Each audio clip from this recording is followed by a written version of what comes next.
14, 2022 to order at 9 o'clock a.m. Item number 2 is a roll call, starting on my right. Menkowski here. Baker, Beck here. Banning here. Commissioner Giordano was excused. Also present are Fire Chief Mark Kane and Police Sergeant Brian Upton. Item number 3 is the certified posting of the agenda. Greg? I posted the agenda on November 9th, 2022, Daily Tribune at 1:02, Town Hall, Rome Police, Rome Fire at 1:20, Quick Trip 1:25, and Nakusa Port Edward State Bank at 1:30 p.m. Thank you. Item number 4 is to approve the agenda. Is there a motion? Motion by Bob, Second by Pat. second by Pat to approve the agenda. Is there any other discussion? Hearing none, then all in favor say aye. Aye. Opposed? Motion carried. Item number 5 is the citizen comment portion of the agenda. There are no citizens here, and we have been provided no cards that anybody wants to speak, so we'll move on to item number, the section that says no action contemplated except possible referral to a future agenda. Item number 6 are informational updates, meeting recaps, recent correspondence, current events, and announcements. Does anybody have anything that they need to share? No. Hearing nothing, then we'll move on to 6A, which would be the police department report. Brian? Okay, month of October, Chief Lobby attended budget and staff meetings. Him and I also attended the Badger Tracks user conference virtually this year. Officer Sis attended a peer support conference out of state. Costs for those conferences are covered 100% by the state of Wisconsin. I attended the Law Enforcement Academy Advisory Committee meeting at Mid-State Technical College. Officer Winker and Officer Jason attended investigation for the patrol officer training. And all officers attended a nighttime firearms range training at the City of Adams Police Department. We had, in the month of October, 123 calls of service, issued 50 citations and 19 written warnings. The 2022 Ford F-150 should be delivered soon. We are still waiting on upfitting parts, however. Police Department participated in the Children's Halloween Party at the Rome Town Center. And with winter approaching, we'd like to remind residents that it's time to watch the conditions of the road carefully while driving. Beware of snow removal equipment on the roadways. State law requires the operator of any motor vehicle that is not a snowplow to remain at least 200 feet behind the snowplow on roads with a speed limit of more than 35 miles per hour and 75 feet behind snowplows on roadways posted at 35 mile per hour or less. The law also states if a snowplow is stopped at an intersection, the operator of any vehicle shall remain a minimum of 20 feet behind the snowplow and shall remain stopped until the snowplow resumes motion. Routine maintenance was also done to the full fleet in October. And then attached are all the calls of service. The reason for the Ford F-150? That was a decision made by Chief Lauby. I believe in talking with me that he is looking to use that as a vehicle that we could upfit with a lot of things for hauling items. Okay. We have our speed sign that's nice to take around town and park. It would also be very useful if we ever needed to load the four-wheeler up, take that out. And they do make, and I don't know if this is something that we're absolutely going to do, but they make a really nice compact storage systems in the back of the F-150s Okay. that could be used for any kind of high-risk calls or anything like that where we needed some more Okay. items to take with.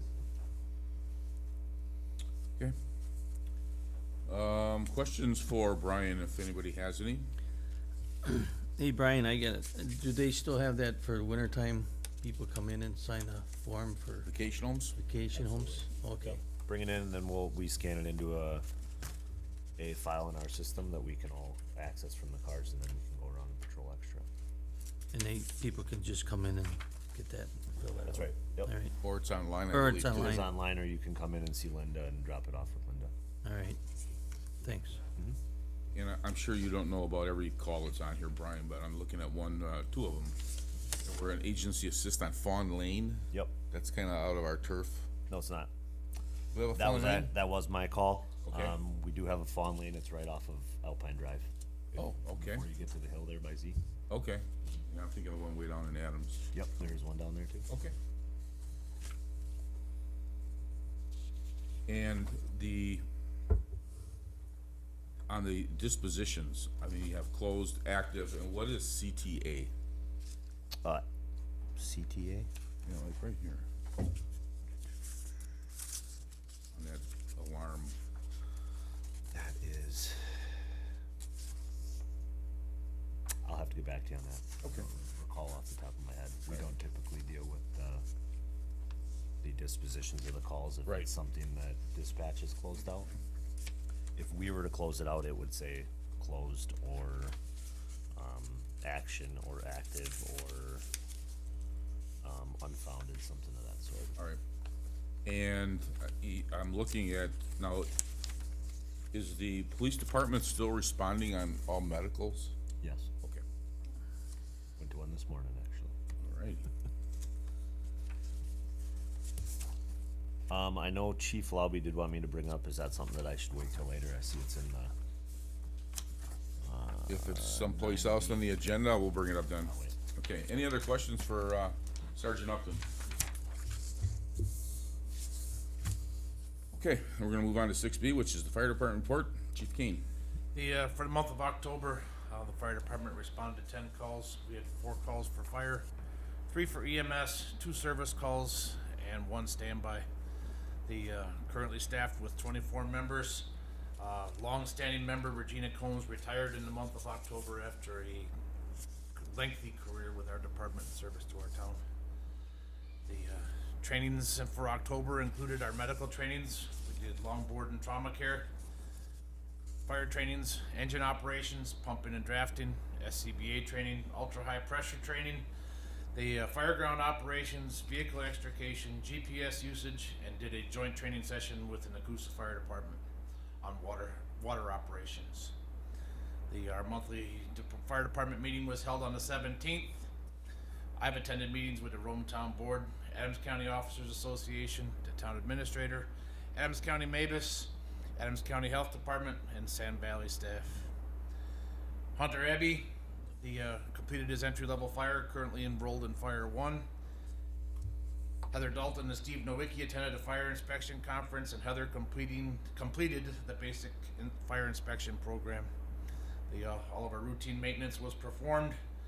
We attended the annual Halloween event at the Rome Town Center and hosted a COVID vaccine clinic with Adams County Public Health.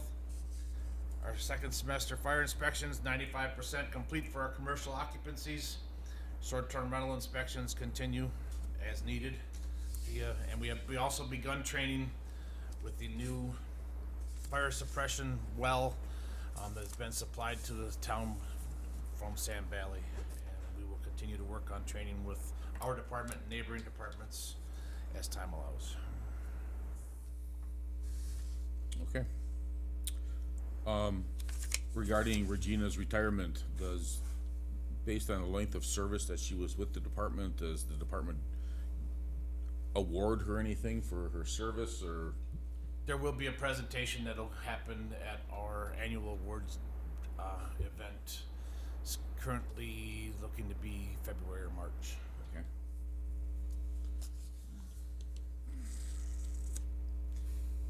And this well that you're talking about at Sand Valley, what's the idea behind this, or what does it do that other wells don't do, or whatever? It is supplied our department with a pressurized water source in the southwest corner of our town. That was completely funded and built by Sand Valley. So instead of us either having to run to Lake Arrowhead and set up a drafting operation to supply water to that whole side of town, or run all the way back to Rome Town Center for a pressurized water source, this high capacity well is currently able to pump approximately 600 gallons a minute into our trucks which is just about the same rate we get off of our municipal hydrant system. And it cuts our travel time by at least 12 minutes per round trip. It will be a great addition to the safety of our community, and we are very grateful to Sand Valley for their cooperation with it. Whereabouts is that located? It is located in the driveway of the maintenance facility off of 15th Avenue Private. Okay. I believe the address is 1529, but I may be a couple numbers off on that. And we're working on a press release and signage for that area to be able to spread the word throughout our emergency providers and our townspeople. Okay, great. At least now I know why they put that well in there. Anybody else have any questions for Chief Kane? Okay, thank you. Item number 7 is discussion only items, which we have nothing listed there. The next section is discussion and possible action on the following items. Number 8, approval of the July 11th, 2022 meeting minutes. Everybody should have gotten a copy of those, or been provided one this morning. Is there a motion? Pat, I make a motion to approve. I'll second. Motion by Pat, second by Greg to approve the minutes from July 11th. Is there any other discussion? Hearing none, then all in favor say aye. Aye. Opposed? Motion carried. And number 9, any agenda items which may include action expressly stated the action may be taken or contemplated. 9A, under old business, boat patrol, is there anything that, you know, has the reimbursement been sent to the DNR? Not yet. Not I'm yet. currently working You're on working that on that this one? week, and I should be done within the next couple weeks with it, and then I'll be off. Okay. And then the open house for town board, that was already it's been done already, so, we're gonna skip that one, and we're on to new business. 9B is the police eligibility list. Now, I had spoken with the chief, and he indicated that there's gonna be a new position, I believe, authorized by the town board. Is that correct? That is Now, what I understand as well, I'll yeah. let you take it from there. There is, from my understandings, a new position approved for the police department, which is why the eligibility list is on here. Chief would like to post for a new eligibility list. We do not have one. The one that we had has been exhausted. And we do have some part-time that could be a possibility. Okay. But we'd like to get a new eligibility list started so that we have a few people to pick from. Okay, that's not a problem. The question would be then,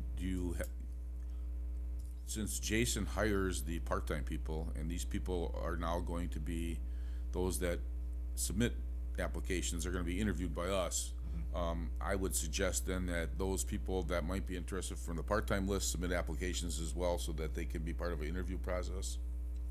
And then, Jason had said that he would probably, post the eligibility list,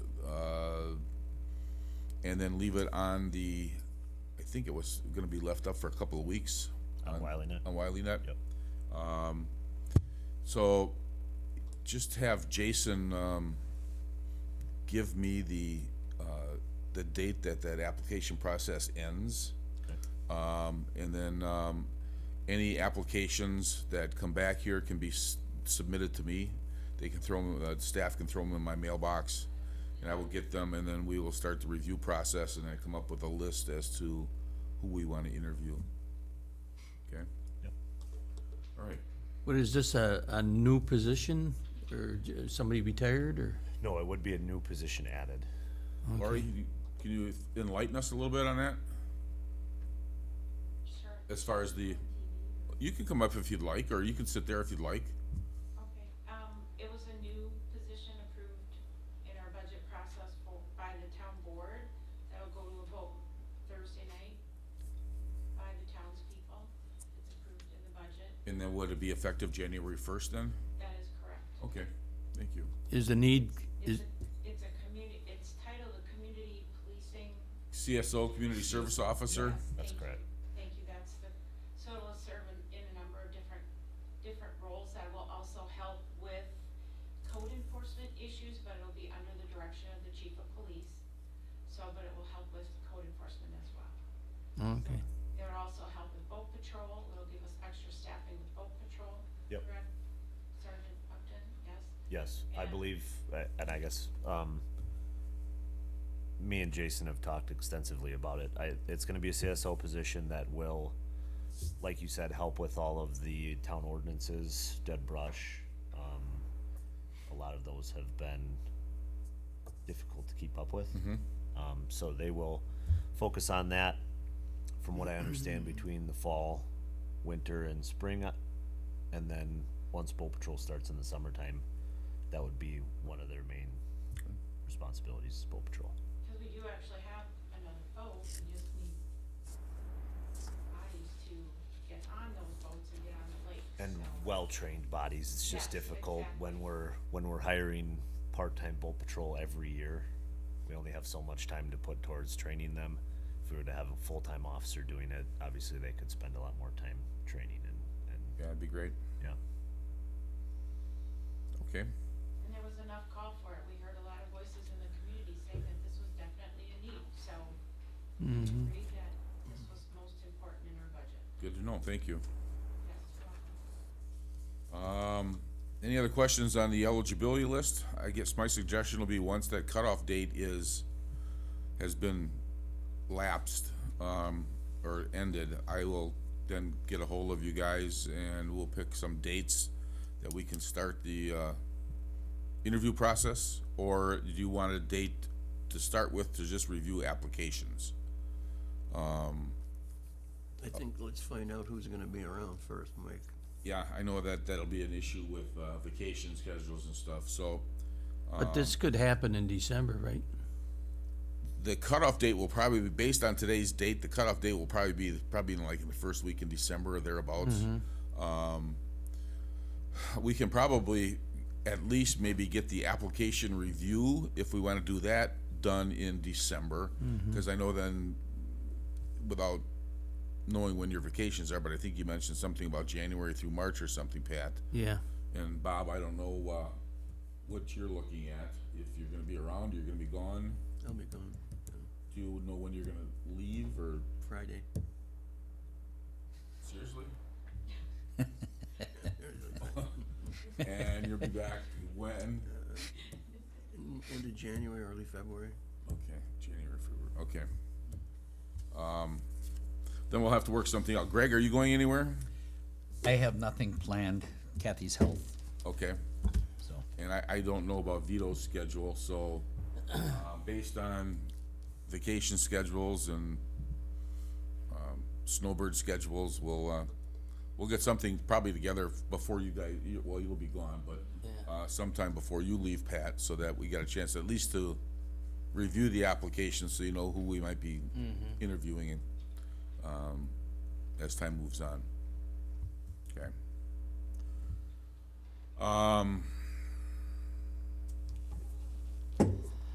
Anything else?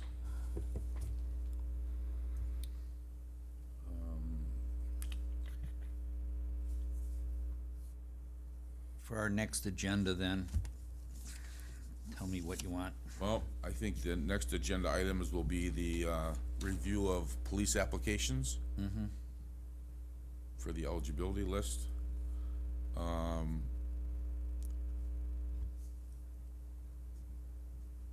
And that may just be the whole meeting. So, I mean, you could really condense the agenda just to include that, and I think, I'm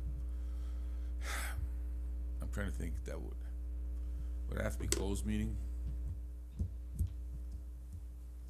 I think it would be, because we're discussing possible personnel issues.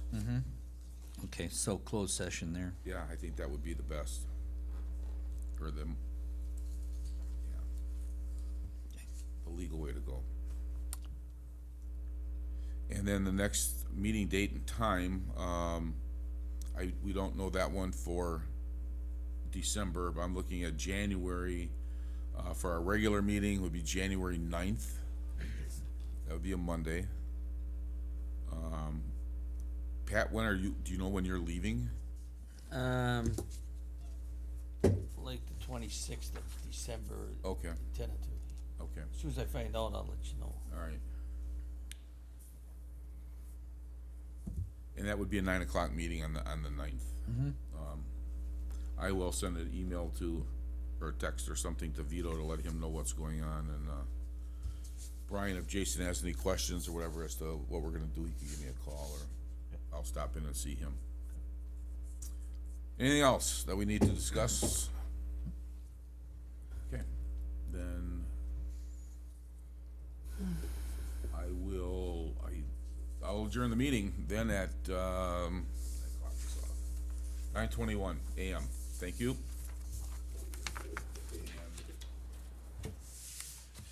we gotta tell Jimmy to shut things down. Thank you, Brian.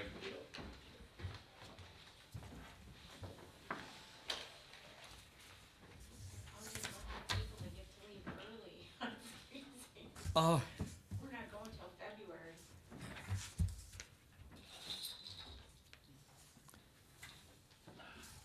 Yeah, I don't know. yeah, I can come up that list, Mike.